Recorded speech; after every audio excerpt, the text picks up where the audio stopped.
हमारे छोटे से शहर में लोकेश और मोनू की दोस्ती सूरज उगने जितनी पक्की थी। लोकेश शांत और सोचने वाला था, उसे किताबें और छाव पसंद थी। मोनू शरारती और फुर्तीला था, उसे एडवेंचर पसंद था। उनकी आदतों में अंतर होने के बावजूद वे हमेशा साथ रहते थे, एक दूसरे के बिना अधूरे। दिन नदी किनारे बीतते थे। लोकेश पढ़ता रहता, मोनू पत्थर उछालता रहता। लोकेश राइटर बनने का सपना देखता था, मोनू घूमने का।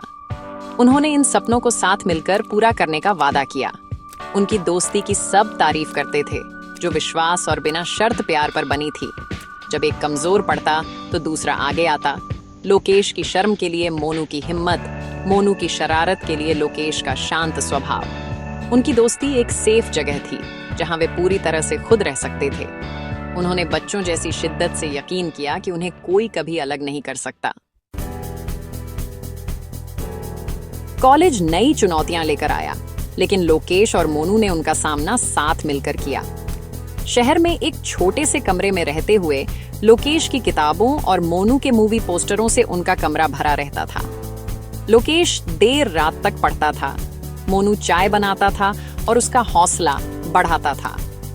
जब लोकेश को पब्लिक स्पीकिंग से डर लगता था तो मोनू उसे सिखाता था। सपोर्ट के लिए पहली रो में बैठता था। उन्होंने एक दूसरे की जीत का जश्न मनाया, एक दूसरे के दुख में सहारा दिया। एग्जाम्स, ब्रेकअप और बीमारी के दौरान भी उनका सपोर्ट कभी कम नहीं हुआ। वे सिर्फ दोस्त नहीं थे, वे परिवार थे।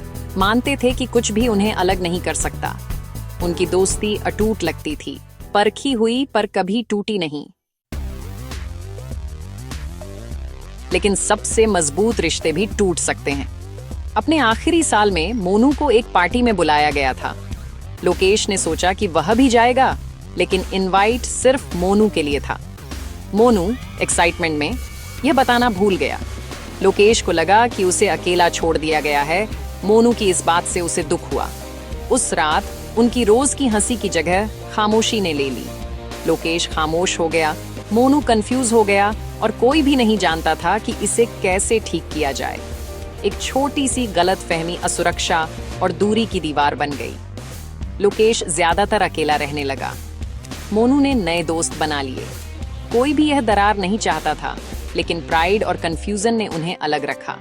एक छोटे से शक ने बढ़ना शुरू कर दिया था, जो उनके बनाए हर रिश्ते को खतरे में डाल रहा था। दुख प्राइड में बदल गया और खामोशी उनकी लड़ाई का मैदान बन गई। लोकेश माफी का इंतजार कर रहा था, मोनू लोकेश के आगे बढ़ने का इंतजार कर रहा था। दोस्तों ने उनसे बात करने के लिए कहा, लेकिन हर कोशिश नाकाम रही। लोकेश ने मोनू को ऑनलाइन ब्लॉक कर दिया। मोनू ने उनकी फोटोज डिलीट कर दी। हर एक्शन ने दूरी को और बढ़ा दिया। दोनों चाहते थे कि दूसरा पहले बात करे। कॉलेज एक ठंडी, बिना बोले अलविदा के साथ खत्म हुआ। उनका साझा कमरा, जो कभी दोस्ती का प्रतीक था, अब नुकसान की याद बन गया। वे अलग हो गए, अनकही बातों और टूटी दोस्ती का बोझ लिए।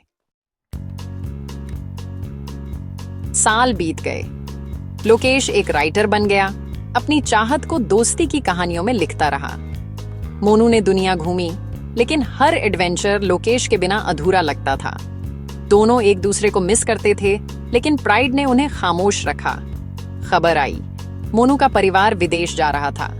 लोकेश कॉल करना चाहता था, लेकिन डर और अफसोस ने उसे रोक लिया। फिर से जुड़ने का मौका हाथ से निकल गया। दोनों खामोश अफसोस के साथ जीते रहे, यादों और काश से परेशान रहे। उनकी कहानी एक सीख है, सबसे मजबूत दोस्ती भी खामोशी और अहंकार से टूट सकती है। कभी कभी ठीक करने के लिए बस एक बहादुर शब्द ही काफी होता है, लेकिन तभी जब सही समय पर बोला जाए।